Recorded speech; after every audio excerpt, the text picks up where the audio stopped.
బాహుబలి విడుదల ఇప్పటికి 10 సంవత్సరాలు. ఇంకా నిన్ననే చూసిన కల్లా అనిపిస్తుంది. అప్పటికి నేను 12వ తరగతి చదువుతున్నాను.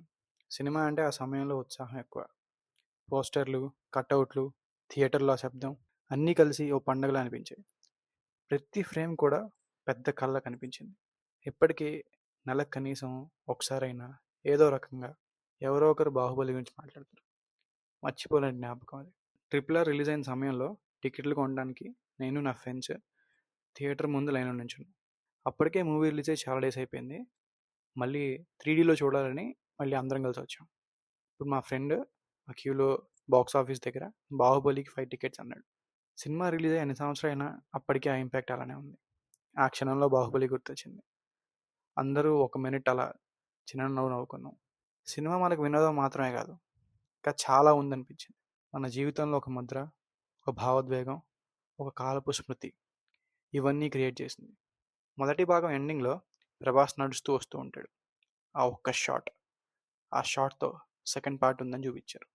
బ్యాక్గ్రౌండ్ సంగీతం భగవంతునికి కీర్తనలా అనిపించింది. కెమెరా నెమ్మదిగా అలా కదులుతుంది. ఆ క్షణంలో నేను ఒక ప్రశ్న వేసుకున్నాను. ఏముందిరా ప్రభాస్లో, అతన్ని చూస్తుంటే మన హృదయం ఎందుకు ఇంత బరువు అయిపోతుంది అని. 10 సంవత్సరాలు గడిచిన ఆ అనుభూతి మాత్రం మారలేదు. బాహుబలి కాదు, అది మనందరి కళ. అందుకే అంత అందంగా ఉంటాడేమో అనిపించింది. ఇప్పటికీ మనలో ఒక భాగం ఆ మాహిష్మతి రాజ్యంలో ఉండిపోయింది అలానే. బాహుబలి ఇంటర్వెల్, ఇది ఇంటర్వెల్ మాత్రమే కాదు, ఇది దశాబ్దపు అత్యుత్తమ interval scene. Best interval of the decade. ప్రభాస్ది మహారాజు రక్తం, కట్టప్ప యోధుల్లో యోధుడు. ఇద్దరూ శక్తివంతులే, కానీ అంతకంటే తెలివైన వారు కూడా. సమయం రాగానే వారు భావోద్వేగంతో కాదు, తెలివితో, నైపుణ్యంతో, సమయస్ఫూర్తితో స్పందిస్తారు. కట్టప్ప కత్తి అడిగితే గుర్రం దూసుకొస్తుంది. ఇద్దరు, బాహుబలి, కట్టప్ప, ఆ కత్తి వైపు దూసుకెళ్తారు. అక్కడే ఒక అద్భుతం ఉంది. ఇద్దరూ కరెక్ట్గా ఉండాలి. కట్టప్ప కత్తి కవచం పట్టుకుంటాడు, బాహుబలి కత్తిని పట్టుకుంటాడు. తర్వాత బాహుబలి యువరాజుని చంపి వాళ్ళ అమ్మ మీద చేవేస్తే ఎలా ఉంటుందో చూపిస్తాడు. దేవసేన పైకి లేచిన ఆ క్షణం, ఇదే ఎపిక్ అనే పదానికి అర్థం. మరియు ఆ క్లాసిక్ షాట్, కట్టప్ప ప్రభాస్ పాదాలను తన నుదుటి పైన ఉంచిన క్షణం, అది విశ్వాసం కాదు, భక్తి. విశ్వాసం కంటే ఎక్కువ భక్తి రూపంలో మలిచిన షాట్. ఎస్ఎస్ రాజమౌళి ఒక అద్భుతం సృష్టించారు. At this point of time, at this frame, he showed what a classic looks like. దర్శకుడుగానే కాదు, కళల శిల్పిలాగా నిలిచిపోయారు. Baahubali the epic. బాహుబలిని మళ్ళీ పెద్ద స్క్రీన్ మీద చూడటం, అది కేవలం సినిమా కాదు, జ్ఞాపకాల యాత్రలా అనిపించింది. ఈసారి చూసే కారణం కొత్త సన్నివేశాలు కానీ, డైరెక్టర్స్ కట్ కానీ కాదు, ఆ పెద్ద స్క్రిప్ట్ థియేట్రిక్ అనుభవం కోసం. కొత్తగా ఏం కలపలేదు, రాజమౌళి గారి కామెడీ తప్ప మరో కొత్త ఎలిమెంట్ ఏం లేదు. 2 భాగాల పాటలు కట్ చేసి అక్కడక్కడ పేస్ పెంచి కాంపాక్ట్గా మళ్ళీ ప్యాక్ చేసి రిలీజ్ చేశారు. కానీ చూస్తుంటే ఇది క్యాష్ గ్రాబ్లా ఏం అనిపించలేదు.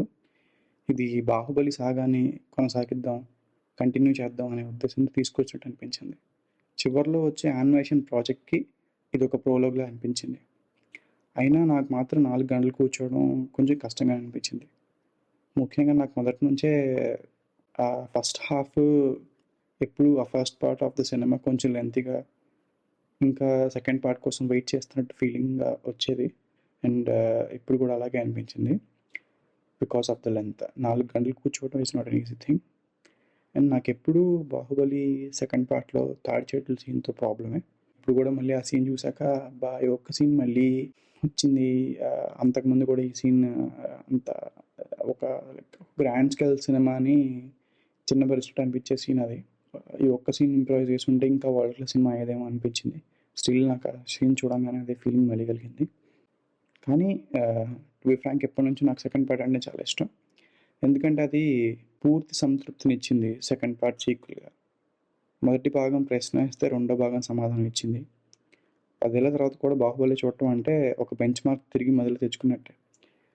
ఈ సినిమా మనలో ఉన్న గర్వాన్ని, అనుభూతిని మళ్ళీ మేల్కొల్పింది. బాహుబలి ఇప్పుడు కేవలం సినిమా కాదు, మనం చూసిన యుగానికి ఒక స్మారక చిహ్నం లాంటిది. It's all about the nostalgic factor. Big స్క్రీన్లో వెళ్ళి ఎంజాయ్ చేద్దాం అనుకుంటే ఎంజాయ్ చేయండి. 4 hours చూడగలనంటే వెళ్ళి చూడండి. పెద్ద కొత్తగా అయితే ఏం లేదు, but go and enjoy the nostalgia factor.